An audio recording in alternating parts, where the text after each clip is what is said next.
Greetings of the season. I'm Sherwood McCaskey. Welcome to my community. There are customs and traditions that define various festivals and celebrations here in Barbados and around the world. Christmas is no exception. Engaging in certain household activities is a sign that Barbadians are preparing for Christmas.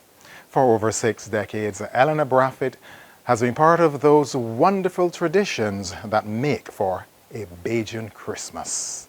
Christmas has been and has always been, and I believe it will always be, a really special time for Barbadians. As a child growing up in the mid-50s, 60s, 70s, I always enjoyed Christmas. Up to today, I still enjoy Christmas. I've had many experiences with Christmas and with the preparation especially. Today I just want to give a disclaimer that I don't know it all. I know of what I've experienced and what my grandparents would have told me, my great aunts and so on. But I know what I would have experienced. And around this time of the year, things were like really hectic for Barbadians.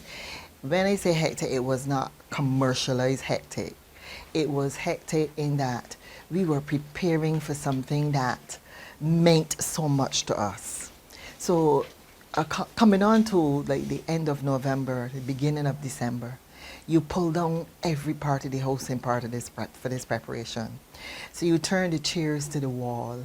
You took down every picture off of the wall. You took down every ornament off of the mantelpiece or off of the wagon, out of the wagon, and you wrapped them and put them in boxes because it was that you were preparing for this big, great coming, something that was great and was coming. It was like if you were moving house. So you put all these things away, then you covered over the stuff with an old sheet or old piece of cloth or something. Your window, the blinds that were at the window, because we didn't put up curtains, we didn't have drapes, you didn't know anything about drapes and curtains. Those were things that existed over in a way and in the big white people's and the great people's houses and so on. So you took down the blinds and you put up an old sheet at the window, because this was preparing to clean those windows for the big thing that was coming later on in December. And you took the chairs, you know, and the couches and whatever, and mark you, those times most persons had mahogany, because mahogany was not an expensive wood like it is now. So most persons had caned chairs, mahogany caned chairs. So you scrape those chairs and your children would enjoy doing that, sandpapering them and so on, because you were preparing them for varnishing. And all these things were done. You saw the ham hanging in the kitchen in the bag, and we would pass sometimes and just hit that ham, but you couldn't let your mother see you hitting it. So it was there from like October all through November. It was like something that was preparing you for this really great thing that was going to happen. So the house was pulled down, and then your parents, you saw your parents do little things like preparing little things in the house. They got the new Christmas cards that came by the postman, and they were putting them aside, getting ready to string them all across the house and so on. And this was going to be done on Christmas Eve. So sometime now around Christmas Eve morning, your father will varnish these chairs.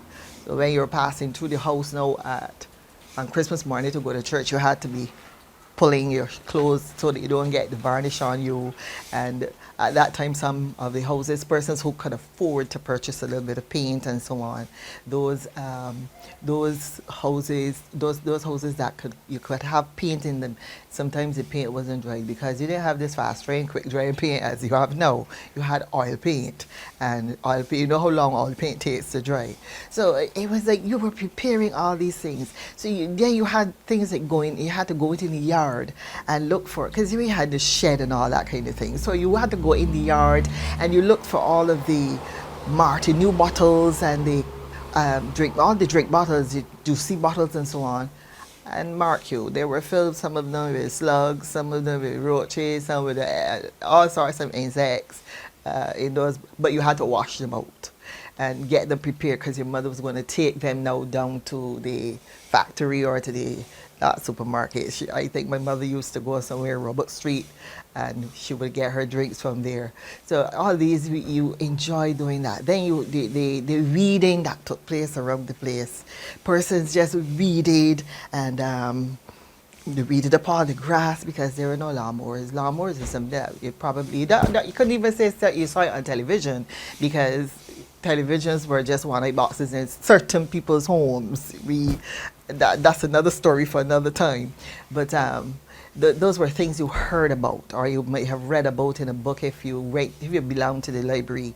And so you saw persons reading. And then like that week coming up to Christmas, it was like getting the things cleaned off, wipe off all of these things. Now you have to wipe every glass, every ornament, every picture and so on, preparing them for hanging on Christmas Eve because nothing is going to happen until Christmas Eve. You know, I don't know how we did it, but we did it. And you had when you were cleaning off all of these things, you got the marl now to put our sand to put outside the house, and we didn't understand at the time what this marl and the sand was all about. It is like later in years when the book Growing Up Stupid Under the Union Jack came about that a lot of us understood that what it is that we were really doing. We had a donkey cart man, and I'm searching my memory forever. I'm asking my sisters and so on, but they can't seem to remember. I'm searching my memory for the name of that man with the donkey cart because where we lived in the Pine, we didn't have a quarry or anything, but this man brought the marl on this donkey cart for whoever wanted marl in the avenue. And you would spread down, you have it heaped up. So Christmas Eve morning, my brothers would go out and you would spread down all of that marl, or who had sand would spread down the sand. And it's only later in years that we realized that we were trying to get snow, but we didn't even understand that we couldn't get snow. And snow is not for us. And because we were thinking all the time about this snow because it was like a white Christmas. We were looking to have, I'm dreaming of a white Christmas. And we sang these things and did not even understand what it is we were singing. So you had all of that happening. So outside now is clean and every wall is wiped down. You stuff the mattresses with the straw and so on. That's the worst thing to have to ever sleep upon. And you're preparing. It's like a preparation. And when I look back now on that, I align that with the fact that Advent is about preparing, and it is that's what the preparation was all about, because in those days, church meant so much to almost every living Barbadian, especially Christmas and Easter. That's the time they went to church. And it's like this preparation, when I sit down and I remember it, it really does something to me. It makes me feel there's a sense of joy, that we've come out of such, but you had the experience.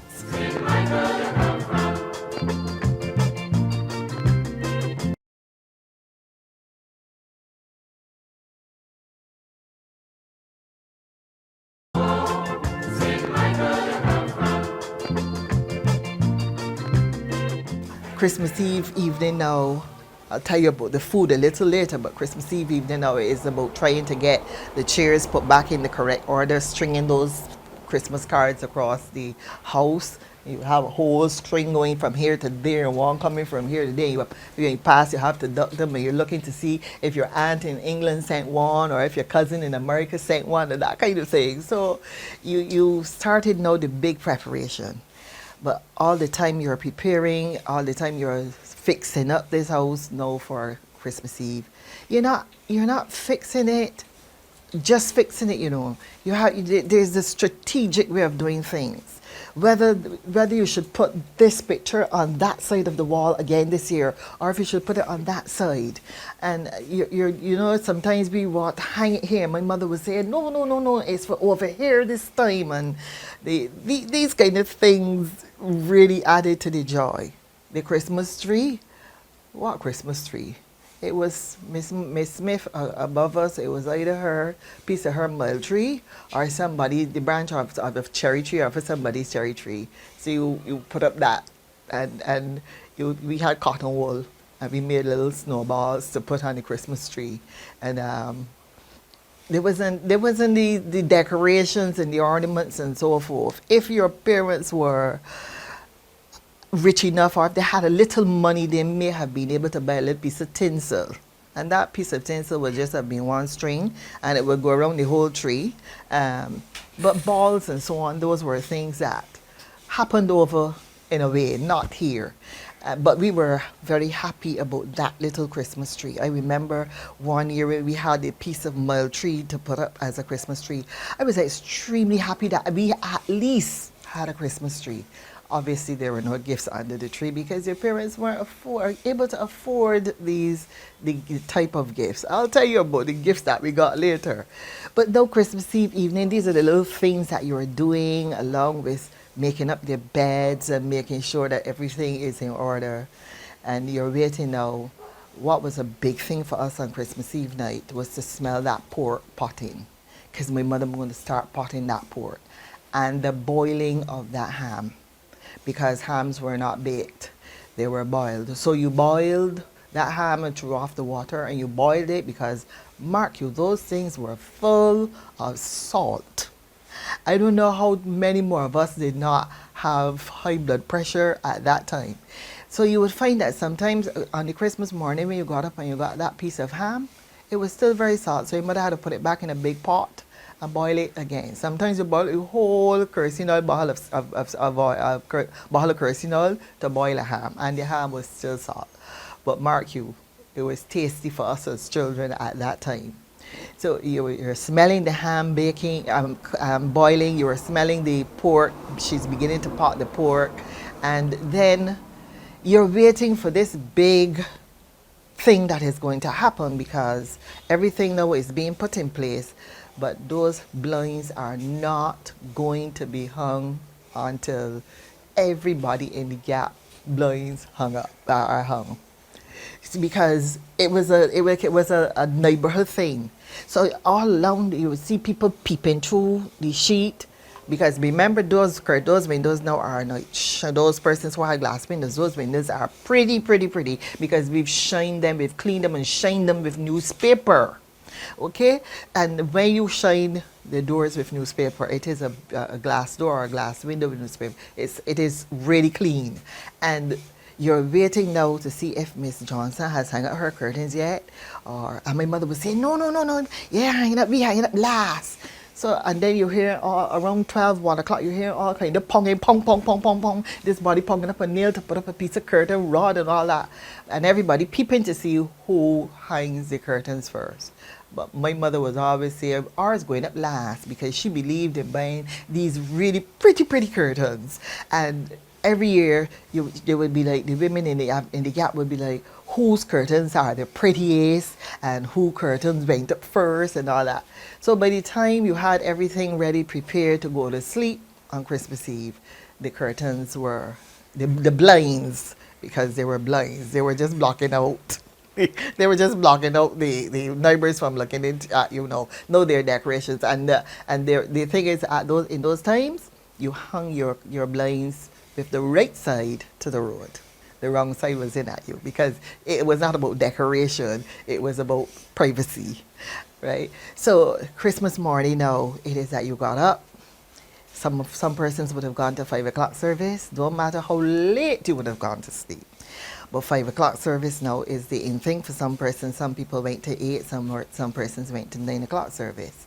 Those persons who usually like to go to the 5 o'clock service were the persons who, after the service, went into Queen's Park to show off their attire.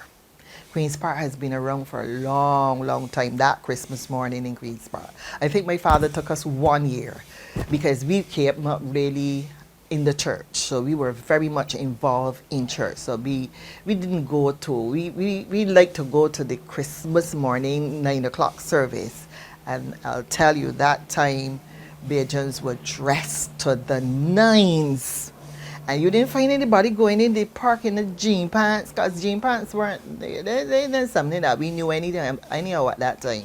But you found that persons didn't go in the park in a jean pants or a regular shirt. When a man went to the park, he was nappily attired, bow tie or his long tie and whatever, top hat and trousers all well foreseamed.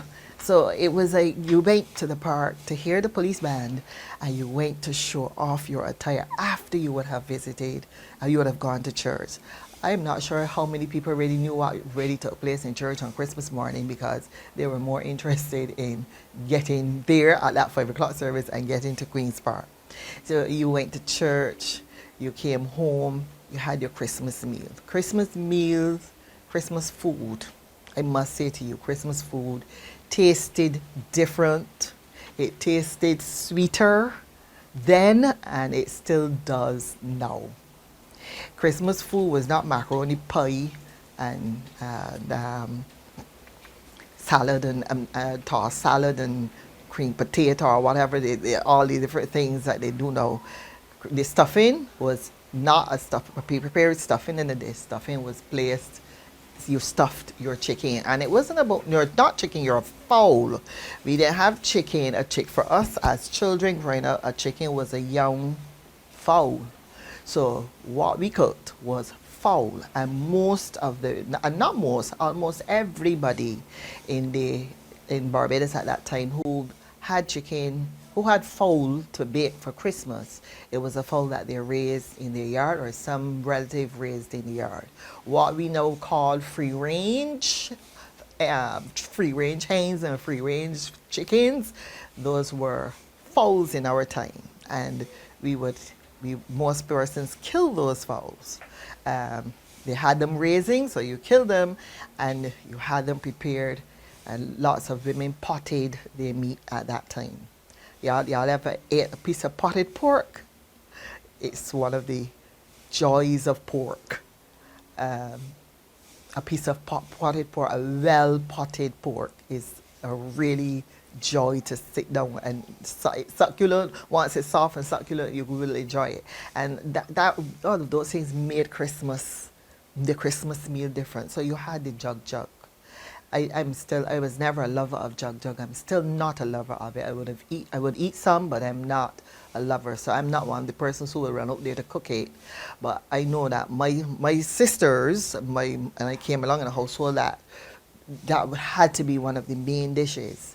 So your stuffing was in your fowl, your jug was there, you had your sorrel, and sorrel was not sold in any store or supermarket. Sorrel was grown outside in your little backyard garden, and no matter how many centipedes was on it when you had to skin it, that's where your sorrel came from. It tasted better, it tasted different, to what we now have as sorrel. And I am guilty of going to the supermarket and picking up a package. That's the honest truth. Anything to make life easy. I've gone to that stage. But you had your sorrel, you had your potted pork, you had your fowl, you had your jug, you had your peas and rice, green peas and rice that came from the pea tree that you had growing outside by your backyard, or your neighbor had, and she offered you a jilla. You would hear about a pint of peas and whatever. Your neighbor would give you a jilla green peas or a pint of green peas and whatever. And it was not the green peas that we have being sold in Swan Street and those places now. It was our own local green peas. And of course, in that green peas and rice, you had to have either a piece of salt beef or a piece of pigtail, because the man in the house, your daddy or your granddaddy or whatever, they were looking forward to that. So the Christmas meal then, when you sat to eat that meal, you had a sense of independence because it was something that came from within your garden, within your environs, or from your family's own plot, whatever. So your parents didn't buy a lot in terms of preparing that Christmas meal. And then that was the one day that most children got to drink a soft drink.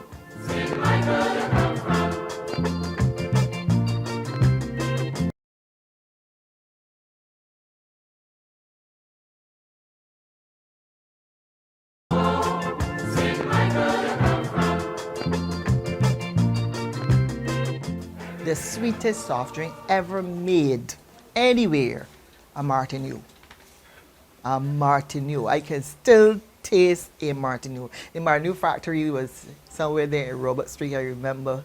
And they drink, it wasn't a lot of drink in the bottle, but it was a tasty drink. So you got to drink a sweet drink and a whole one for yourself on Christmas Day, right? So the Christmas meal was something that Barbadians looked forward to. And then the families getting together. They may not have gone to each other's house, like how we have these big things now where you have the whole family come into the house. But in the evening or at Christmas night, you will find that your uncle would pass by for a shot. And daddy would bring out the little bottle of rum that he get from the little flask bottle, you know, in a big a pint and a half, and now the flask, the little flask bottle, because that's probably all he could afford. And he would have bought it from Alena for there in High Street. And, you know, and mommy would have brought out the little port wine and the falernum, because those were the things we knew. A little flask of rum and a bottle of falernum and some port wine that you took a bottle and they measured the port wine and poured it in it. Persons would have used that to help bake their great cake, to add to their great cake. But there were persons who drank it because we didn't have La Mouffe and all that time. We didn't, those things came by in later times. But you enjoyed being together. And when your uncle or your aunt or your granny or whoever came to the house on Christmas night or Christmas evening to have libations, as they would call it, with your father and your mother, obviously you had to be outside the half door that separated the front house from the rest of the house. And sometimes as little children, we would peep under to see what was happening in there and so on, and try to listen to the conversations. But you could listen, but you could not comment, right? And so that there was a sense of togetherness, a feeling of being a family, that family unit. When you look back at Christmases of the past. So that would have been Christmas night, and then Christmas bank holiday, all the food, because mark you, even though you cooked, it was just fowl and green peas and rice and the potted pork and so on, it was a lot. So sometimes 2 or 3 days after Christmas, you're still eating that same food. And those persons who were privileged to have a fridge could put it in the fridge. Those who didn't ate some ants out of the larder, because at that time you used to put some old milk. We used to call them milk tots, but it would be a milk tin. You would use the old milk tin to put under the 4 feet of the larder if you didn't have a fridge. So as to stop and put some water in those tins so as to stop the ants from crawling up and getting into your food. But somehow, sometimes the ants got up there, but that food was properly covered over, not with foil paper. That was something that came later in life, when we began to develop. But those were covered over. The various dishes were covered over with a plate or the dish cover or whatever. But your parents carefully put those things in the larder, and we would eat. And you hardly heard about people getting ptomaine or having what they call all these different stomach aches and flus or whatever, because I guess that's how our stomachs were conditioned at that point in time. So the Christmas meal, comparing the Christmas meal of yesteryear to what we have today, it is, yes, we've moved on and we've introduced a lot of pies and all these other things, but that meal meant so much to us.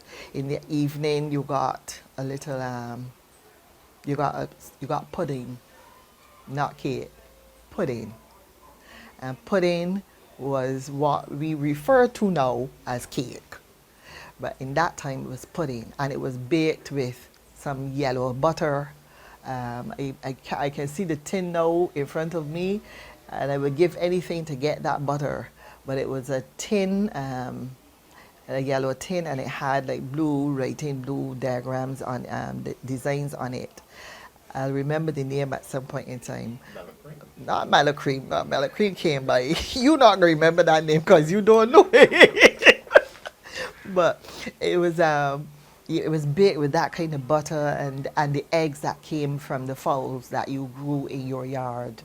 So, and those old women used to really bake a proper pudding. If they could only have passed on that tradition to the majority of our, there are still people who can do it, but if it was passed on to the majority of our younger members, younger people, it would have been great. Cake would not taste like cake. Cake would be really what it really is supposed to be, pudding. And you had a piece of pudding, you might have had a little piece of great cake. I must say, but my mother was not a baker, so in terms of she could cook forevermore, but she was never an oven person. But remember that the oven now was just this little thing about so tall, from this table so tall, and it could only hold maybe 2 pans at a time to bake 2 cakes at a time. So those old women would bake all night long, all day long, because if they're baking for their sister or the neighbor or whatever, it is baking. And remember, it's a kerosene oil stove. It's not a gas stove. So just this little oven, and this really brings back so many beautiful memories to me, and I feel so good to know that that my brain is still alert, that I can remember these things, because talking about them now is really making me feel very nostalgic. And you got that little piece of cake on the Christmas evening, and then your father gave you a little shot of the alcohol. This time it's just a little cover of the bottle that would kill the worms. So you got that at Christmas time. You look forward to Christmas time to get that, because how children can come. I remember children coming into school after the Christmas holiday, and we asked them how did their holiday go. You had children who say, "Oh, I got beer, and I got falernum, and I got wine, and I got this, and I got that." Got that? That was not for us to drink. That was for the big people to drink. So we drank. We would get that little taste. Like your father would say, "Take that. That will kill the worms," right? And this was something that was throughout the different households in Barbados, and not just in our particular household, right? And so then Christmas bank holiday, you got to play. You got to run around in the neighborhood, or maybe your yards or whatever. You still ate that leftover food and so on. So that day was special to us. The main thing about that day, though, for us was the going to church. Because growing up in Barbados at that time, you went to church. Even if your mother or father didn't go, you were sent, and you went. And church was something that you loved. There were not many people who, you would have persons all over wherever that will not want to go to church. But there weren't many Barbadians who did not go to church on Christmas morning, because Barbadians saw Christmas as that time of not just celebrating, but looking at the fact that Christ sent his son for us at that point in time, and we celebrated his birthday, his coming, and not just our feelings and our emotions. Now it has gone to how we feel and how we think about others and so on. But in that time, it was about what the Bible said. You had many churches would have Christmas programs. Most of the programs would have been a recreation of the scene in the manger. All that took place, the wise men, and that was so beautiful to take part in those programs at church. And I remember one year when one of my brothers was a wise man in the play, and I could see him now feeling really sweet that he was a wise man. It brought out something out of us, and we, at that time, you really concentrated on the reason you were celebrating and not the celebration. It was not about going down to town and buying up all of these gifts. Gifts were, you heard about it. The main thing for us, the gift was the gift that God sent to the earth. For us, gifts was, if your parents had a little extra money to spend, gifts were those things that the boys would get something called a blow blow, and it would make one sound, poop poop poop poop poop. That's the only sound it would make. The girls would either get a rag doll or a dolly that had no hair. The hair was made onto the dolly. And I must say that in those days, for us little children growing up, hair meant so much. Now, I know that hair don't mean a lot to a lot of people because it doesn't bother me if my hair is natural or not in these days. In those times, I wanted pretty hair like the white people and like the Indians and whatever. So when you got a dolly that had no hair, you was like, ain't got no hair to comb, and they say the dolly ugly. But it was that only thing that your mother could afford to give you. If you didn't get it, you got the rag doll. And some years you got nothing at all, you know. I remember one year, my brothers and I and my younger sister, we felt so bad we didn't get gifts that year. My father was unwell and my mother, it was just her one working at the time. And we didn't get any gifts that year. And I remember we looked about the house for all the little old things that we had, like we used to play with. And we wrapped them in brown paper, newspaper, all kind of thing, and put them under the cherry tree branch and pretended that we had gifts. And children pretended to do those things and they felt good about pretending. Yes, we were shut away from the real world, right? And sometimes I wonder if our being shut away from the real world was better than our being exposed to it right now. I wonder sometimes. I don't want to give my answer to it.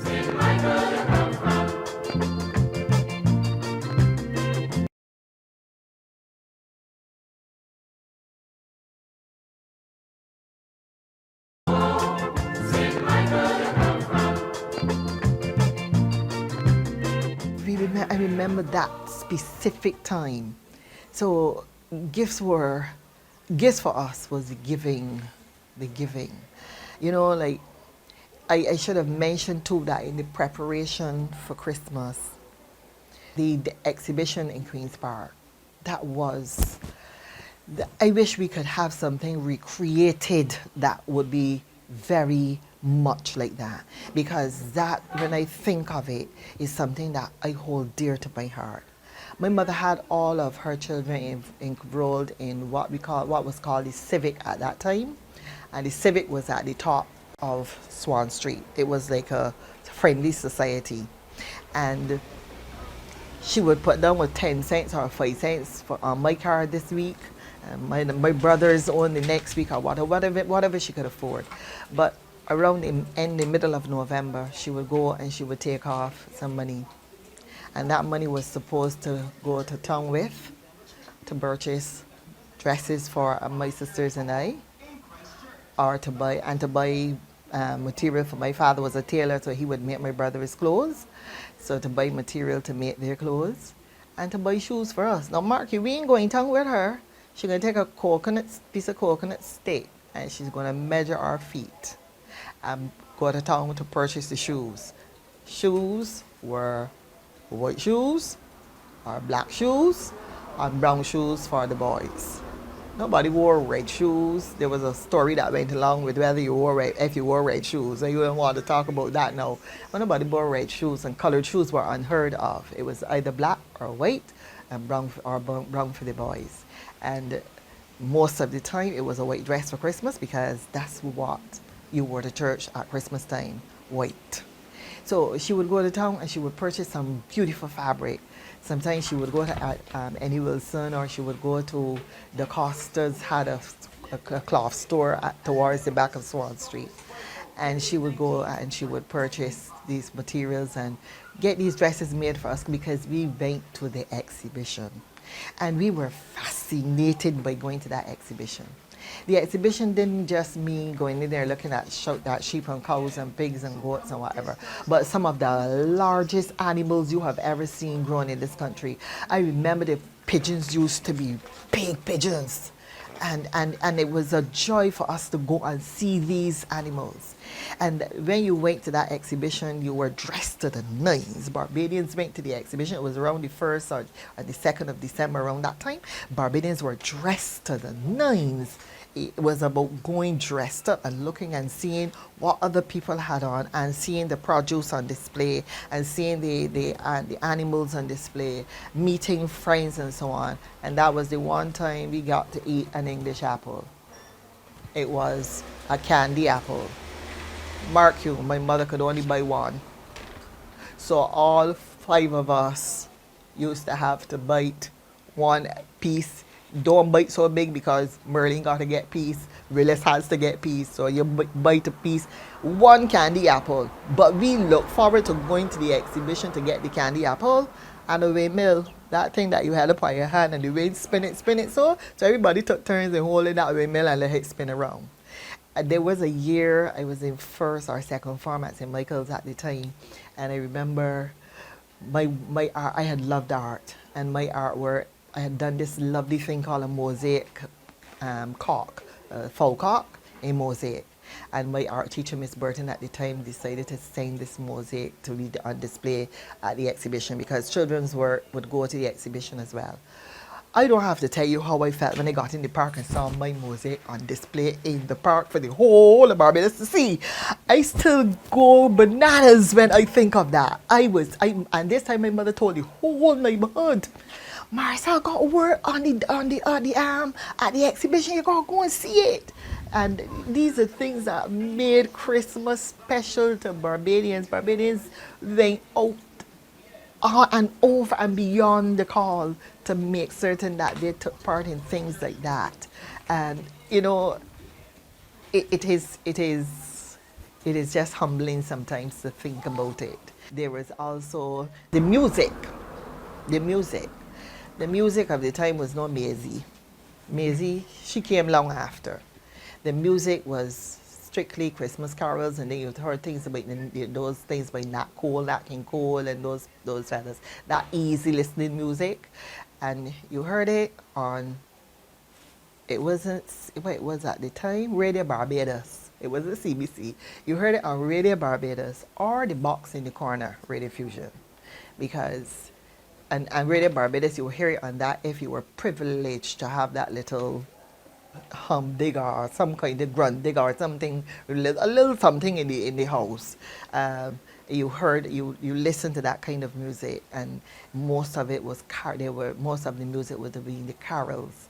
So it was a beautiful experience looking back now. And then you had the men. Well, those persons would have come along. Would have been around long before I would have been born, but I would have experienced some of it, not a lot of it, where the persons went around from household to household singing carols, and people giving them money and giving them cake and giving them a little bit of food and so on. That too meant a lot to Barbadians, and I think that that's something that we miss. The carols, singing, the togetherness. That, you know, if I was here sitting a day, an evening, and I saw a group of persons, there were a few years ago, I think the church up in Lodge Road did that on a Saturday evening, and that was so beholding. To just sit here and see them come around and stop at different spots and sing a carol and then move on. That was really, really sweet, and it took me back to those times. You know, there were these things that we needed to pass on to our our children, to our youth, and to make the things that made Christmas what it really was supposed to be about. It was a really special time for all of us, and I believe that most Barbadians, when they look back, those of us in this age group, or those of us who would have been, who are older than I am, when we look back at the things that we would have experienced, the traditions that our parents would have allowed us to experience, the things that we would have done, it makes for a better individual, because we're now able to compare what happened then with what happened now, and to bring a good balance to it. I still like to decorate. my house. I don't decorate with Christmas cards. Now we decorate with lights and tinsel and all sorts of ornaments and so forth. Those things were unheard of. Lights were something, the persons really didn't have lights. So some of you had the little tree branch and so on that you put up for your Christmas tree. And there were no lights on that because first and foremost, some persons didn't have electricity. And those who were privileged, those of us who were privileged to have electricity, you couldn't afford to put up those lights because you couldn't afford to pay that light bill at the end of the month, and because money was kind of hard to come by. But you still felt the need to celebrate. And like going into Bridgetown, it was not a commercial, Christmas was not a commercial thing now, like where you have the radio stations going in and doing all these shopping things with persons, with the stores to let people know, go and buy this from here, go and buy it. It was not about that. It was about the food, the family, the togetherness, the sharing and the eating. And I think most Barbadians concentrated at Christmas time on the food, on the preparation, the exhibition, and about the family togetherness, the dressing up. Barbadians, instead of dressing up the house, they dressed up themselves. The house was, yes, dressed up to the extent that they wanted and that we would have wanted at that time, but the dressing up really was about the person. I think most of us looked at the person and the getting up there and getting involved in what Christmas was really and should really be about. And we need to, I would say now that in these times, I don't expect the youth to look back and do what we did, because if I could have gotten a dolly with long hair at that time, I really would not have wanted the one with no hair. So I often say that I do not expect my grandson, I don't expect other people's children who were born in this era to go back and live the life that we would have lived. It was joyful for us then. In another 25, 30, 40 years, this time will be joyful for them. So in your particular era, I believe that you celebrate, you feel good, and you do the best you can in your era. When somebody else's time comes, they will do it their way. So in those days, our parents did it their way, and they shared with us a lot of virtues, good virtues. When we had to bite that apple one after the other. My parents were teaching us how to share. And at the time, I didn't see it, but later in life, I recognized that my mother and father, they were teaching us to share. They were teaching us that every time we have something, it is not all about myself, it's not all about you, but it's about somebody else helping. And I think that that has helped to bring about a spirit of giving within me and within lots of Barbadians. I'm sure there are a lot of Barbadians who would have been taught that way, who would have been able to share a pint of green peas or a jil of green peas with the neighbor in those times. And as a result of that, they now have that giving spirit. I just want to ask our Barbadian people to continue to be a giving people. Never mind what little you have. Be content with it, but share. Let us all learn to share. I thank you. And we thank you, Eleanor, for sharing with us. Retired school principal Eleanor Brathwaite sharing her wonderful memories of a Bajan Christmas. I'm Sherwood McCaskey. Every blessing.